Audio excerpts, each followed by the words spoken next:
বর্ষাকালে হাওর বিলের প্রকৃতি সৌন্দর্য ফুটে ওঠে। হ্যাঁ ভাই, এমনই একটি সৌন্দর্যের নাম খাতিয়া। গাজীপুরের পুবাইল ঘেঁষে বিলবেলায়ের মধ্য দিয়ে এই সুন্দর রাস্তাটি গেছে।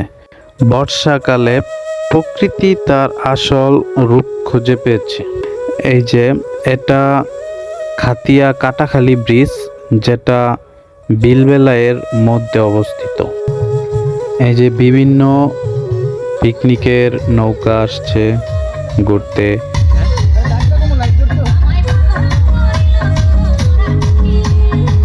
জেলেরা মাছ ধরছে, ছোট ছোট ডিঙ্গি নৌকা নিয়ে বারায় ঘুরতে বের হয়ে যাচ্ছে। তো আমরাও আজকে ঘুরতে আসলাম। আকাশটা খুব মেঘলা। আপনারা যারা যারা খাতিয়া ঘুরেছেন তারা অবশ্যই জানাবেন।